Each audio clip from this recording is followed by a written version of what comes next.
बिस्मिल्लाहिर्रहमानिर्रहीम, अस्सलाम वालेकुम, welcome to my kitchen. Constipation या फिर कब्ज़, ये एक ऐसी शिकायत है जिसकी वजह से जो इंसान है वो बहुत ज़्यादा तकलीफ़ में रहता है। उसके पेट में बहुत तकलीफ़ रहती है, आंतों में सोजिश रहती है, सर भारी रहता है और वो कोई भी काम ढंग से नहीं कर पाता। कॉन्स्टिपेशन या फिर कब्ज़ की तकलीफ़ सिर्फ वही जान सकता है जो इस तकलीफ़ में मुब्तला रहता है। आज की जो मेरी रेमेडी है वो उन लोगों के लिए बहुत ही ज़्यादा फ़ायदेमंद होने वाली है जिनको कब्ज़ या फिर कॉन्स्टिपेशन की शिकायत रहती है। बहुत ही आसान और सिंपल सी रेसिपी है जिसको हर कोई बना सकता है और बहुत ही आसानी से इसको इस्तेमाल किया जा सकता है। जो लोग कब्ज़ की शिकायत से बचे हुए हैं वो बहुत ज़्यादा चुस्त तवाना भी रहते हैं और साथ बहुत सारी बीमारियों से भी बचे रहते हैं। कब्ज़ होने की वजूहात में सुस्ती और काली का होना या फिर सकील और गैर हाजिम ग़िज़ाओं का इस्तेमाल करना, कसरत से तंबाकू नोशी करना या फिर यूरिक एसिड की ज़्यादती वगैरह शामिल हैं। तो बहुत ही आसान सी रेमेडी शेयर करूँगी, तो चलिए रेमेडी की तरफ चलते हैं। लेकिन उससे पहले अगर आप मेरे चैनल पर नए हैं तो काइंडली इसको सब्सक्राइब कर लें और साथ ही बेल आइकन को भी प्रेस कर दें ताकि मेरी हर नई आने वाली वीडियो की नोटिफिकेशन सबसे पहले आप तक पहुँचे। तो सबसे पहले मैंने यहाँ पर एक पैन ले लिया और इसके अंदर मैं डाल दूँगी 1.5 कप पानी। तो पानी मैंने इसके अंदर ऐड कर दिया। अब इसके अंदर मैं डालूँगी 1 चाय का चम्मच सौंफ यानी फेनल सीड्स। सौंफ जो है वो आंतों की सफाई के लिए बहुत ज़्यादा फ़ायदेमंद है। पेट में बनने वाली गैस को रोकती है, हमारे लीवर को स्ट्रॉन्ग करती है और इससे खाना भी बहुत आसानी से हज़म हो जाता है। तो बस अब मैंने सौंफ इसके अंदर ऐड कर दी और इसको मैं इतना पकाऊंगी कि सौंफ का जो जितना भी असर है वो पानी में आ जाए। तो बस अब मैं इसको पकने के लिए छोड़ रही हूँ और इसको तब तक पकाऊंगी जब तक 1.5 कप पानी जो है वो 1 कप ना रह जाए और सौंफ का जो असर है वो अच्छी तरीके से पानी में आ जाए। तो ये देखिए हल्का हल्का बॉयल आना शुरू हो गया है पानी में। अब इसको मज़ीद पकाते हैं और इतना पकाएंगे कि पानी जो है वो 1 कप के बराबर रह जाए।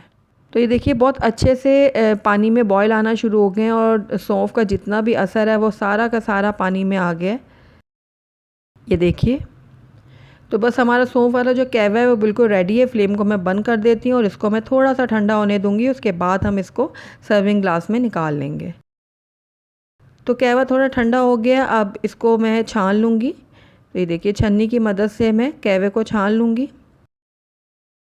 तो कैवे को मैंने छान लिया एक ग्लास के अंदर। अब इसके अंदर मैं डालूँगी कैस्टर ऑयल। तो ये कैस्टर ऑयल बहुत ईज़िली मार्केट से मिल जाता है। कैस्टर ऑयल को बहुत अरसे से कब्ज़ के इलाज के तौर पर इस्तेमाल किया जाता रहा है। असल में कैस्टर ऑयल में पाए जाने वाला रेसिनोलिक एसिड जो है वो कब्ज़ को फौरी तौर पर ख़त्म करने में मददगार साबित होता है। तो इसकी बस 1 छोटी चम्मच मैं इसके अंदर डाल दूँगी और इसको डाल के मैं अच्छे से मिक्स कर लूँगी। तो हमारी रेमेडी बिल्कुल रेडी है। आप इसको नीम गरम निहार मुँह पिएं, आपकी जो कब्ज़ है वो फ़ौरन खुल जाएगी। और अगर आपको इसका टेस्ट पसंद ना आए तो उसके टेस्ट को थोड़ा सा चेंज करने के लिए आप इसके अंदर शहद मिला सकते हैं, जिसकी वजह से इसका टेस्ट जो है वो थोड़ा सा बेहतर हो जाएगा। तो ये देखिए इसके अंदर मैं थोड़ा सा शहद मिला दूँगी, आधी छोटी चम्मच इसके अंदर मैं ऐड कर रही हूँ। तो इसको मैं अच्छे से मिक्स कर लेती हूँ। साथ ही इसके अंदर थोड़ा सा आप लेमन के थोड़े ड्रॉप्स भी डाल सकते हैं, इससे भी थोड़ा सा टेस्ट जो है वो बेहतर हो जाएगा। तो बस अब दोनों चीज़ों को मैं अच्छे से मिक्स कर लेती हूँ। तो ये लीजिए बहुत ही ज़बरदस्त है हमारी कब्ज़ के लिए रेमेडी रेडी है। बहुत ही आसान है इसको बनाना, बस निहार मुँह आप इसको नीम गरम पी लीजिए। आधे घंटे में ही आपकी कब्ज़ खुल जाएगी और आपका पेट बिल्कुल साफ़ हो जाएगा। अगर आपको कॉन्स्टिपेशन या फिर कब्ज़ की शिकायत रहती है तो मेरी इस रेमेडी को ज़रूर ट्राई कीजिएगा। मुझे पूरी उम्मीद है आपको इससे ज़रूर अफाका होगा।